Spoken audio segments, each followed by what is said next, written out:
আর এমন একটা সময় আসবে যেই সময়ে মানুষ যেমন নিজের তল হাতের মধ্যে কয়লা বা কাঠের আঙ্গারকে রাখা মানুষের জন্য বিপজ্জনক আর দুষ্কর হবে, অনুরূপ ঈমানটাকে মানুষের টিকিয়ে রাখা আর বাঁচিয়ে রাখা ওই রকম দুষ্কর আর বিপজ্জনক হয়ে উঠবে। আর সেই দর আর সেই সময় অন্য কোনো নয়, এই আজকের দর, আজকের এই টাইমটাই আমরা চলছি। কারণ আপনি দুনিয়াতে যেদিকে দেখবেন দেখুন, চতুর্দিক দিয়ে মুসলমানকে টার্গেট করা হচ্ছে, মুসলমানকে টার্গেট করা হচ্ছে। আল্লাহ নবী সাল্লাল্লাহু আলাইহি ওয়াসাল্লাম বলেন যে মদ হারাম করা হয়েছে, শরাবকে হারাম করা হয়েছে, তোমরা মদ পান করবে না। কিন্তু দেখুন মুসলমানের কত বড় দুশমন যে মদ হারাম করা হয়েছে, তাহলে তো মুসলমান মদ খাবে না। তার জন্য একটা বিকল্প কি ভাবা হয়েছে, ইনজেকশন, ট্যাবলেট, তারপরে আঠা, এই দিয়ে মুসলমানের যুবকদেরকে বিগড়ানো হচ্ছে।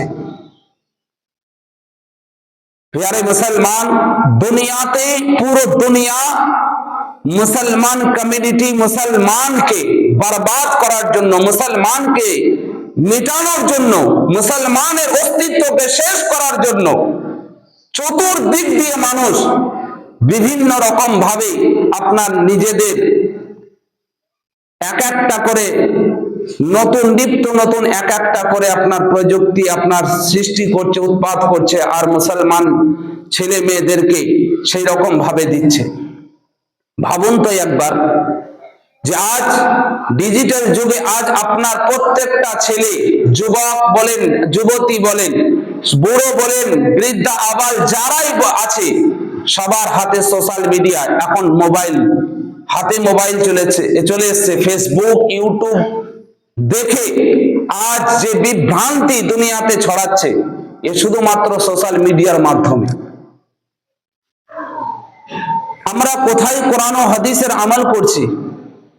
কোন জায়গাতে আমরা আল্লাহ রাসূলের কাজ করছি? একটা তো আমাদেরকে দেখান। সকাল থেকে সন্ধ্যা পর্যন্ত আজ আমরা দুনিয়াতে এখন যে ইসলামিক কালচারে আমরা চলছি, এই কালচার আপনি যদি ইসলামের সঙ্গে যদি কম্পেয়ার করেন, ইসলামের সঙ্গে যদি তুলনা করেন, তো আমার তো ধারণা যে দূর দূর থেকে আপনার আমার কালচার আর ইসলামের কালচারের সঙ্গে কোনো সম্পর্ক নাই। আপনি আমি কিছুটা হিন্দু, কিছুটা ইহুদির, কিছুটা নাসারানির, কিছুটা বেদিন, কিছুটা মুশরিক, কিছুটা খ্রিস্টানের, ইন টোটাল কিছু ধর্মকে মিলিয়ে একটা কম্বো বানিয়ে আমরা ইসলামের একটা নাম দিয়েছি। কারণ আপনার আমার না কালচারের মধ্যে কোনো ইসলামিক মুসলমানের কোন রকম অস্তিত্ব পাওয়া যায় না, কথাবার্তার মধ্যে না, ব্যবসা বা বাণিজ্যের মধ্যে না, ব্যবহারের মধ্যে না, প্রতিবেশীর সঙ্গে চলাফেরার মধ্যে না, আমাদের নামাজ ইবাদতের মধ্যে না, আমাদের ইসলামিক বিভিন্ন আরো কোনো কালচারের মধ্যে ইসলামের সঙ্গে কোনো অ্যাটাচমেন্ট নেই, কোনো সম্পর্ক নেই। কারণ আপনি আমি দেখুন, না হলে আপনি ভাবুন, আপনি নিজেকেই রিয়েলাইজ করুন, নিজেকে অনুভব করুন যে আপনি আমি যদি বিয়ের মানে মেয়ে ছেলের বিয়ে জড়ি, তো আমরা মানে 5 দিন 6 দিন ধরে আপনার বক্স ডিজে বাজাই, এটা তো ইসলামিক কালচার নয়। আল্লাহ নবী সাল্লাল্লাহু আলাইহি ওয়াসাল্লাম বলেন, যখন ছেলের বিবাহ দেবে তো মেয়ের বাড়ি থেকে কিচ্ছু না, মেয়েকে এমনি তুলে নিয়ে আসবে, নিজের বাড়িতে ওলিমা করবে, এটা সুন্নাত। কিন্তু তার আগে মেয়ের বাপকে এমন ভাবে, কেউ তো ডাইরেক্ট কানটা ধরে, কেউ তো ইনডাইরেক্ট ধরে, কেউ ঘুরিয়ে ধরে। কি বলছে যে আমি তো পণ নিব না, কিন্তু আমার বড় ছেলের বিয়ে দিয়েছি, সে 10 ভরি সোনা নিয়ে এসছে। আমার বড় ছেলেকে তার শ্বশুররা একটা 4 চাকা দিয়েছে। মানে ইনডাইরেক্ট, ডাইরেক্ট ধরলো না, মানে ইনডাইরেক্ট ওর গলাকে এমন ভাবে চিপে ধরলে যে ওর শ্বাসই বন্ধ হয়ে গেল। বর্তমান যুগের যে পরিস্থিতি দেখুন। তো আমরা এক একটা জিনিস আমরা নিজেদের বাচ্চার, আজকে ডিজিটাল যুগে বাচ্চার জন্মদিন আসছে, তো কেক মানে একটা নিয়ে আসছি, নিয়ে এসে হ্যাপি বার্থডে শুরু করছে। জন্মদিন পালন করা মানে আপনার জায়েজ আছে, কিন্তু যে তরিকাতে করছে তরিকা নাজায়েজ ও হারাম আছে। কারণ কালচারটা পুরো মানে ইহুদি নাসরা। বার্থডে দিন, জন্মদিন আপনি সেলিব্রেশন করুন, পালন করুন কিভাবে? যেভাবে যে আল্লাহ পাক যে দিনে আপনাকে ভূমিষ্ঠি করেছে ওই দিনটাকে আবার দেখার সুযোগ করেছে, তো আল্লাহর সেই দিনের শুকরিয়া আদায় করুন। কিভাবে? নামাজের মাধ্যমে, রোজার মাধ্যমে, তিলাওয়াতে কোরআনের মাধ্যমে, যে আল্লাহ তুমি আমাকে ওই দিনটা আবার দেখার সুযোগ দিয়েছো, তোমার লাখ শুকরিয়া।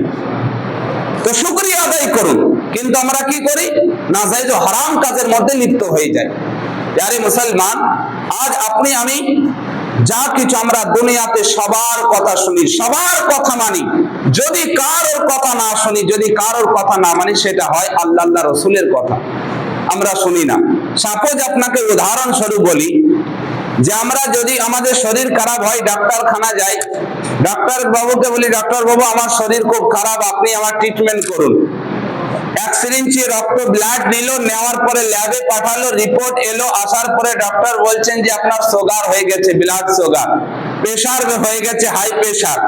তো আজকের পর থেকে আপনার মিষ্টি খাওয়া চলবে না, চিনি খাওয়া চলবে না, আপনার লবণ খাওয়া চলবে না, বিনা লবণের তরকারি খেতে হবে, আর বিনা চিনির যা খাবার খেতে হবে, আলু খাওয়া চলবে না।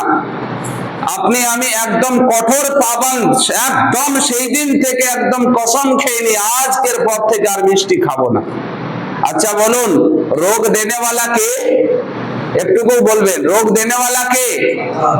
রোগের মুক্তি দেনেওয়ালা, হায়াতের মালিক, মौतेर मालिक, रोजी देने वाला, विश्व कायनात के परिचालन करने वाला। तो ডাক্তারের কি औकात আছে আপনাকে নিষেধ করে দিল চিনি খাবেন না, আপনি চিনি খাওয়া বন্ধ করে দিলেন।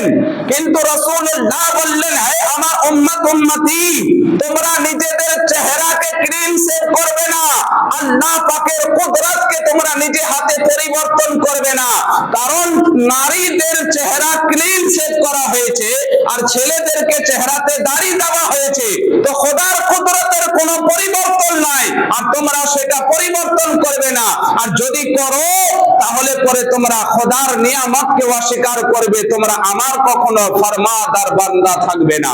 রাসূলুল্লাহ বলেন, প্রত্যেকটা মুসলমান যুবকের চেহারার যে দাড়ি হয়, এক একটা দাড়ির মধ্যে 70টা করে রহমতের ফেরেশতা থাকে, 70 করে রহমতের ফেরেশতা থাকে, আর এক একটা দাড়িতে 70টা রহমতের ফেরেশতা থাকে। আজ আমরা কি বলি? দাড়ি রাখা সুন্নাত।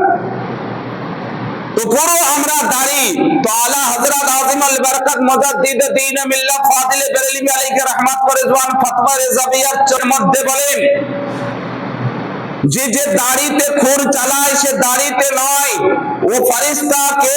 ফেরেশতা মানে মাসুম, নিষ্পাপ, নির্ভুল, নির্গুনাহ, আল্লাহ পাকের ইবাদতের ফেরেশতা, যাদের গুনাহ বলে কোনো সাবজেক্ট নাই। ওই রকম ফেরেশতা এক একটা চুলের মধ্যে 70টা করে থাকে। এবার আপনি ক্যালকুলেশন করেন চেহারাতে কত দাড়ি আছে। বলছে যে যখন কোন ব্যক্তি দাড়িতে খুর চালায়, সে দাড়িতে নয় বরঞ্চ রহমতের মাসুম ফেরেশতার গলাতে খুর চালায়। আর বলুন, যে ফেরেশতার গলাতে খুর চালায় সে কখনো কি মুসলমান হতে পারে? সে কখনো ঈমানদার হতে পারে? এত দূর মানে সাহাবায়ে কেরাম বুজুর্গানে দ্বীন বলে, যখন কোন মুসলমান নিজের দাড়িতে খুর চালায়, তো সে দাড়িতে নয় বরঞ্চ রাসূলুল্লাহর দিলে খুর চালায়। এ মুসলমান, ভাবুন তো একবার যে আমরা কেমন মুসলমান, যে রাসূল পাক সাল্লাল্লাহু আলাইহি ওয়াসাল্লাম বলেন, যখন কোন মুসলমান বান্দা মারা যায় তার সঙ্গে দুটো জিনিস চাই। এক হলো মানে চেহারার দাড়ি, আর দ্বিতীয় হলো আপনার ঈমান। এই কবর পর্যন্ত এই দুটো জিনিস যাবে। আর নারী যখন মারা যাবে তার সঙ্গে দুটো জিনিস যাবে, এক যাবে মাথার চুল, আর দ্বিতীয় যাবে ঈমান। কিন্তু মুসলমান আমরা তো একটা তো আগেই হারিয়ে দিয়েছি, দ্বিতীয়টাকেও আমরা চেঁচে ফেলে দিচ্ছি। আর নারী তো বিউটি পার্লারে গিয়ে বা বাজারে আজারে চুল খুলে সে চুলের এত বেহরমাতি করে মুসলমান। আজ আমরা বলি যে চতুর্দিকে মুসলমান পদধূলিত, লাঞ্ছিত, ঘৃণিত, অপমানিত, কিন্তু মুসলমান ভাবুন তো আপনি আমি, যে আল্লাহ রসুলকে নারাজ করে সেই ব্যক্তি কি করে মানে সম্মানিত হতে পারে? আজ আপনি বলবেন তাহলে কাফির, বেঈমান, মুশরিক তাদের ব্যাপার। আপনাকে ফর এক্সাম্পল একটা দিই। আপনার বাড়িতে দুটো ছেলে আছে, বড় ছেলে ছোট ছেলে। আপনার কোন রকম একটা ছেলে মানে খুব অনেস্ট, পড়াশোনাতে ভালো, সে কোন রকম কোন খারাপ কাজে লিপ্ত হয় না, খুবই মেধাবী ছাত্র। আর একটা ছেলে একদম বিলকুল আবারা, একদম পুরো আপনার লাপরবাহ হয়ে গেছে।